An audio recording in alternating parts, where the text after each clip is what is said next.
네, 안녕하세요. 시즌이 시작이 돼서 많이 바쁘네요. 업로드 많이 늦어졌죠. 네, 오늘은 오래 안 탄 자전거 이야기를 좀 해볼게요. 봄이 되면은 자전거들을 많이 가지고 나오시고 많이들 타시죠? 그런 자전거 중에 오랫동안 안 탄 자전거들이 많이 나와요. 딱 두 종류가 있어요. 육아 때문에 아기를 낳아서 오랫동안 안 탔어요. 그런 자전거하고 아니면 지인이 줬어요. 친척분이 줬어요. 그런 자전거들 보면은 대부분 이제 먼지가 수북하게 쌓여있고 타이어에 바람은 다 빠져 있겠죠. 튜브에 바람은 다 빠져서 주지 않고 보통 그렇게 해서 가지고 오세요. 그리고 시프터도 먹통이 내고요. 변속기를 눌렀을 때 허당으로 들어가는 거예요. 이거는 제가 예전에 올린 영상이 있습니다. 전체적으로 자전거를 봤을 때 구동이 안 되는 모양으로 해서 가져오시죠. 그러면 수리비가 많이 들어갈 것 같아요. 바람도 다 빠져 있으니까 이거 타이어 바꿔야 돼요. 이건 타이어고 안쪽에 있는 게 튜브죠. 보통 튜브를 교체하면 되는데 바깥쪽에 타이어라고서는 착각을 하시는 분들이 있어요. 이 바깥쪽에 타이어는 얘고요. 튜브는 안쪽에 있는 거죠. 제가 바람을 일단은 넣어봤을 때 90% 정도는 바람을 넣었을 때 이상이 없었어요. 제가 어떤 자전거까지 봤냐면은 한 10년 동안 방 안에다가 세워두셨어요. 자전거를 구매하시고 그리고 가져오셔서 이거 바람 빠졌어요. 한번 봐주세요 하고 바람을 넣었는데 짱짱하게 들어갔어요. 그리고 타이어도 옆쪽에 나있는 솜털 같은 거 있죠. 걔네들도 탱탱하게 살아있었어요. 크랙도 안 가고 어느 정도 습도가 유지된 데다가 자전거를 두셔서 그런지 자전거 상태가 굉장히 좋았어요. 바깥에다가 세워두게 되면은 금이 많이 가고 직사광선을 받아도 타이어는 좋지 않아요. 자전거도 색깔 있는 자전거라 그러면은 색이 날아가고요. 근데 바람이 빠져 있으니까 무조건 교체할 거다라고 생각을 하시는데 일단은 바람을 한번 넣어보세요. 바람을 넣어서 제대로 부풀었을 때 이 타이어를 보시면은 타이어에 이상이 있는지 없는지도 알 수가 있겠죠. 펼쳐졌으니까요. 그리고 천천히 돌려보는 거예요. 이 타이어에 지글지글하게 금이 많이 가 있다 그러면은 교체를 해주시는 게 좋습니다. 본인이 타시다가 세워두셨던 자전거라 그러면은 이 자전거에 대해서 내가 사이즈도 나한테 맞춰서 있고 그리고 예전에 탔던 자전거니까 이 자전거에 대한 정보가 나한테 있죠.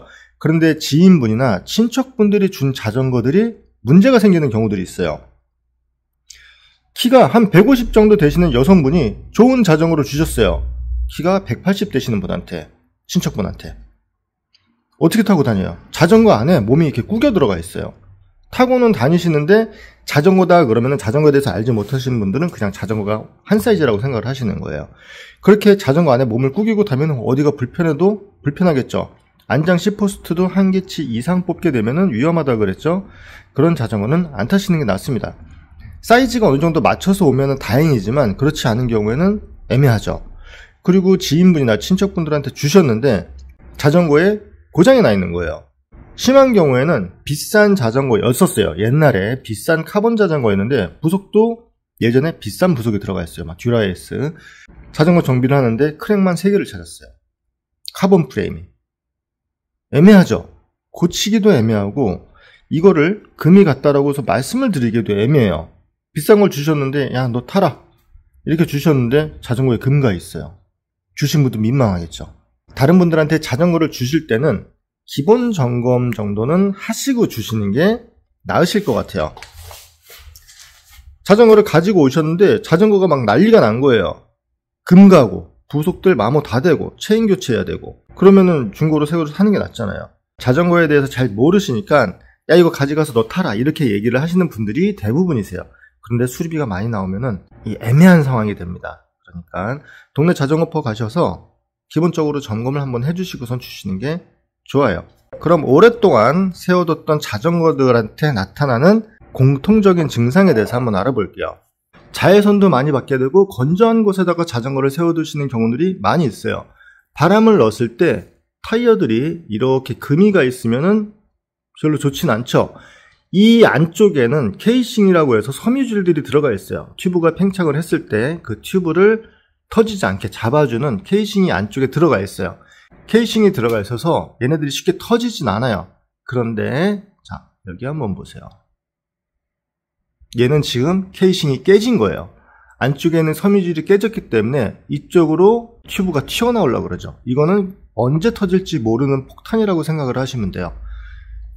공기를 집어넣게 되면은 공기는 항상 취약한 쪽으로 몰리게 돼 있어요. 이 부분이 취약하기 때문에 이쪽으로 공기들이 쫙 몰리고 있는 거죠. 바람을 많이 넣게 되면 여기는 뻥 하고 터질 거예요. 그래서 바람을 넣으신 다음에 자전거 바퀴를 이렇게 돌려서 어딘가 꿀렁거린다. 이 가운데들도 별로 상태가 안 좋죠. 네, 많이 안 탔는데 얘네들 바깥에다가 오래 세워뒀더니 이렇게 됐어요. 만약에 이렇게 되어 있는 상태에서 타게 되면은 펑크가 난다거나 갑자기 주저앉게 되면 전복이 될 수가 있어요. 그래서 조심하셔야 됩니다. 두 번째로 페달을 돌렸을 때 두 가지예요. 돌렸을 때 쫙 돌아가는 애들이 있어요. 이렇게요. 돌렸는데 이렇게 돌아가는 거는 베어링이 다 나갔다는 거예요. 이렇게 돌아가는 거는 완전히 망가진 거라고 보시면 돼요. 그럼 얘는요, 뻑뻑해요. 저항이 있어요. 돌렸을 때 묵직하게 돌아가요. 이 안에 그리스들이 제대로 펼쳐지지 않은 거겠죠. 그리고 그리스를 기계에다가 바르고 오랫동안 두게 되면은요, 끈적끈적거려요. 그 이유는 잘 모르겠습니다. 오랫동안 사용을 발라놓고서 오랫동안 사용을 하지 않으면은 끈적끈적 점성이 생기더라고요. 그래서 얘네들도 지금 잘 안 돌아가는 거예요. 잘 안 쓴 페달이거든요. 그러니까 페달을 돌렸을 때 좀 묵직하게 돌아간다.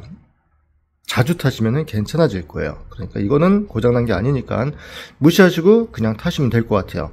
이 시프트 안쪽에도 그리스가 약하게 들어가 있어요. 이 안쪽에는 작은 부속들이 많이 들어있어요. 시계같이 작은 스프링도 들어가 있고, 거기에 발라져 있는 그리스들이 오래되면은 붙어가지고선 제대로 작동을 안 하는 경우들이 많습니다. 시프터를 작동했을 때 이렇게 경쾌하게 딸깍거리지 않고 허당으로 뭔가 헛도는 거예요. 휙휙 헛돌아요. 그런 경우에는 여기 이 틈새, 시프터 틈새에다가 대롱이 달려있는 이거 다이소 거예요. 방청 윤활제 이런 거 여기다가 대고선 요 사이에다가 넣고서 쏴보세요. 이렇게 쏘고선 시프터를 이렇게 튕겨주세요. 꾹 누르지 마시고 이렇게 튀겨주세요. 그러면 원활하게 작동이 될 거예요. 그럼 로드는 어떻게 되냐? 로드 시프터도 동일합니다.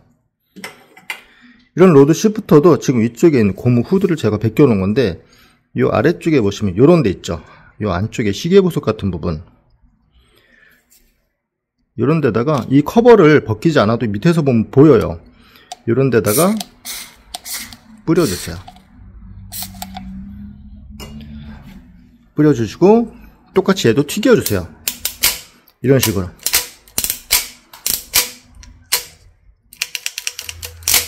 그러면 원 상태로 다시 경쾌한 소리가 나면서 돌아올 거예요.